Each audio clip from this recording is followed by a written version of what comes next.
নমস্কার দর্শক বন্ধু, তৃপ্তি রান্নাঘরে আপনাদের সকলকে স্বাগত জানাই। আশা করি সকলে ভালো আছেন, আমিও ভালো আছি। চলুন আজকে আবার একটা রেসিপি না, আজকে শেয়ার করব একটা চা।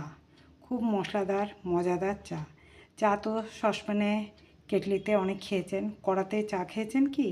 চলুন আজকে এই যে দেখুন কড়া বসিয়েছি আমি। আর চাটার জন্য নিয়েছি আমি দুখানা এলাচ, 1 চা চামচ মৌরি, সামান্য একটু টুকরো দারচিনি, আর এই যে ছোট্ট একটা টুকরো আদা। আগে আমি আদাটা বাদ দিয়ে এই মশলাগুলো একটু শুকনো কড়াতে ভেজে নিচ্ছি। আমি এবারে কড়ার গ্যাসটা জ্বালাবো। দেখুন কড়াটা আমার একদম গরম হয়ে গেছে। কড়াটার মধ্যে এবারে আমি দিয়ে দিচ্ছি দারচিনিটা 2 টুকরো করে নিলাম,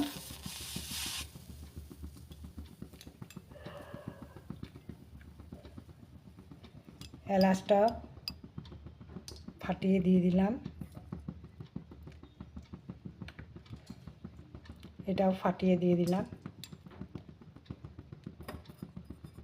তার সাথে দিয়ে দিলাম মৌরিটা। আমি কিন্তু গ্যাসটা দেখুন লোতে রেখেছি, লোতে রেখে একটু নাড়িয়ে নিচ্ছি।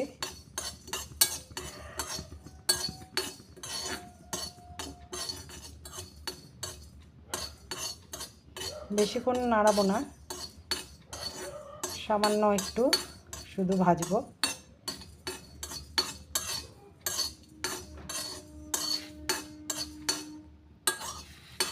দেখুন একটা গন্ধ চলে এসছে, এরপরে আমি আর ভাজবো না, এবারে আমি নামিয়ে নিচ্ছি। দেখুন আমি নামিয়ে দিলাম। এবারে হামালদিস্তায় করে এটা ভালো করে থেতো করে, এটা কিন্তু বেশি করে করে একটা কন্টেনারে ঢুকিয়ে রাখতে পারেন। যখনই চা খাবেন এই মশলাটা সামান্য দিয়ে দিয়ে খেতে পারেন। আমি 2 কাপ চা বানাবো, তার জন্য আমি এই মশলাটা তৈরি করলাম। এবারে কড়াটা দেখতে পাচ্ছেন একদম খালি, এই খালি কড়াতে আমি দিয়ে দিচ্ছি, আমি 2 কাপ চা বানাবো। 2 কাপ চায়ের জন্য 1.5 চা চামচ চিনি।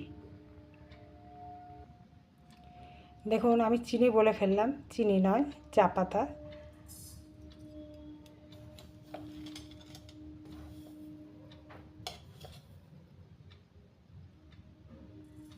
দেড় চামচ চিনি দিয়ে দিলাম, এই চা পাতা দিয়ে দিলাম। চা পাতাটা গ্যাসটা কিন্তু লোই করা আছে, বেশিক্ষণ ভাজবো না, সামান্য একটু ভাজবো।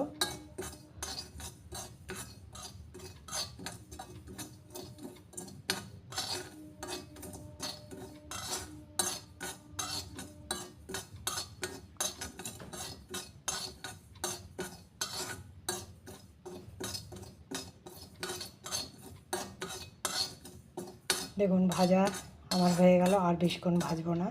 এরপরে 2 কাপ চায়ের জন্য আমি 2 চামচ চিনি দিচ্ছি। চিনিটা যে যেরকম মিষ্টি খায় সেই অনুপাতে দিতে পারে, আমি 2 চামচ দিচ্ছি।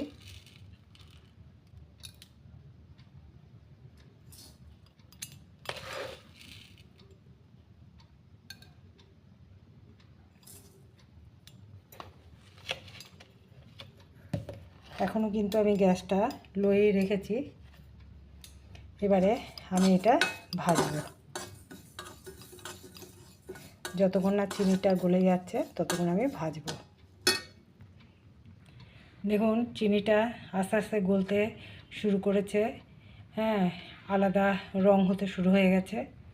এই চিনিটা গলতে গলতেই আমি এবারে আদাটা আমি এই গ্রেটারটা দিয়ে গ্রেট করে দিচ্ছি। দেখুন আদাটা গ্রেটার দিয়ে গ্রেট করে দিলাম। এরপরে মশলাটাও আমি দিয়ে দিচ্ছি।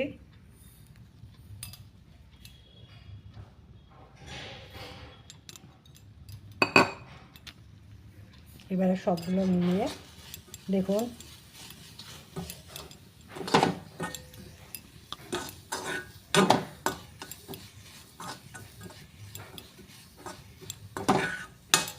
চিনির রং কিন্তু বদলে গেছে, পুরোটাই গলে গেছে চিনিটা।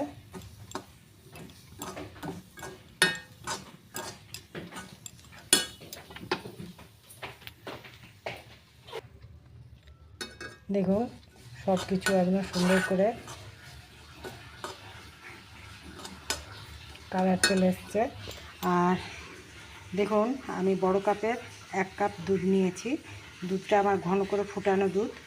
আর এটা বড় কাপে 1 কাপ নিলাম, তার মানে ছোটো কাপের 2 কাপ হয়ে যাবে। আমি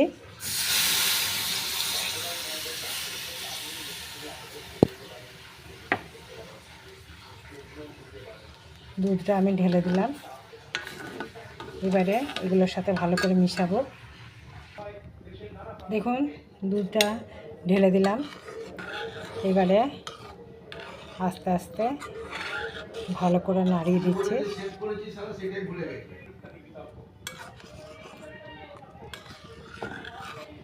অবাক লাগছে কড়ার মধ্যে চা, কিন্তু দেখুন কি অপূর্ব কালারটা আসছে।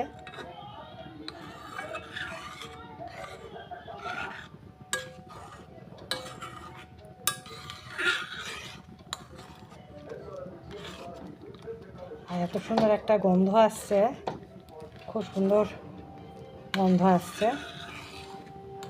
কি দেখে ভালো লাগছে না?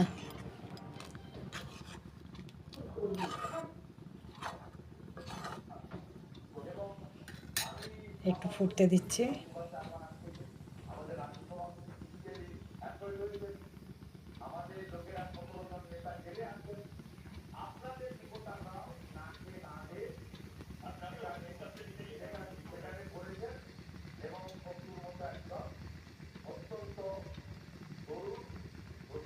দেখুন কি সুন্দর ফুটছে, কালারটাও কি সুন্দর হচ্ছে। একটু বেশ কড়া কড়া চা হলে খেতে খুব ভালো লাগে।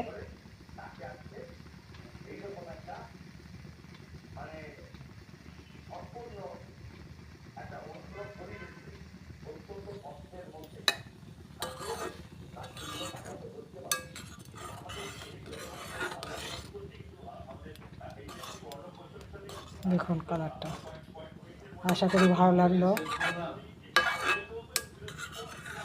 যদি ভালো লাগে তাহলে অবশ্যই একটা লাইক করবেন, শেয়ার করবেন, সাবস্ক্রাইব করতে অবশ্যই ভুলবেন না।